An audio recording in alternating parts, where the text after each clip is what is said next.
ગીર સોમનાથના ઉનામાં કથા દરમિયાન રાજુગીરી બાપુએ કોળી ઠાકોર સમાજના યુવકો પર વિવાદિત ટિપ્પણી કરી। રાજુગીરી બાપુએ ટિપ્પણી કરતા પોલીસ ફરિયાદ બાદમાં માંગી માફી।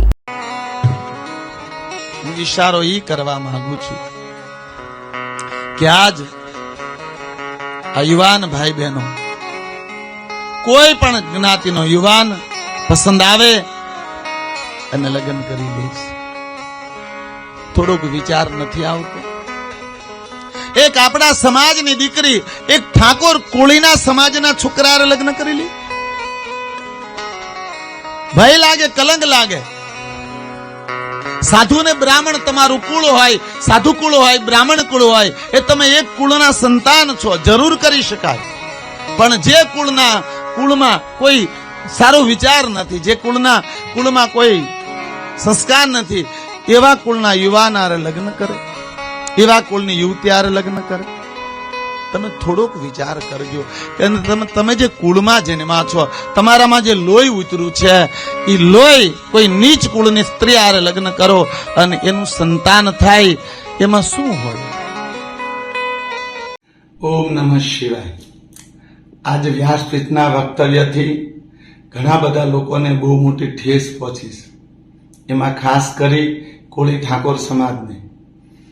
મારો કોળી ઠાકોર સમાજને કહેવાનો કોઈ ઈરાદો નહોતો।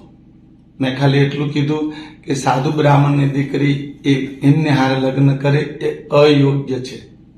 છતાં પણ હું એમ કહું છું કે હરેક સમાજની એક ગરિમા હોય છે, હરેક સમાજનું એક સ્વમાન હોય છે, અને કોળી સમાજ ઠાકોર સમાજનું સ્વમાન હું ખુદ જાળવવા માંગુ છું।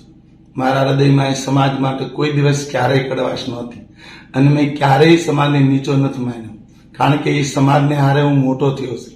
એ સમાજ મારો પાડોશી છે, એ સમાજની સાથે હું રમી ભમીને જીવો છું। છતાં પણ કોળી ઠાકોર સમાજને અમારું વક્તવ્ય કડવું લાગ્યું છે, એટલા માટે કે એ મારા વક્તવ્યમાં હજારો મા બાપની વેદના છે।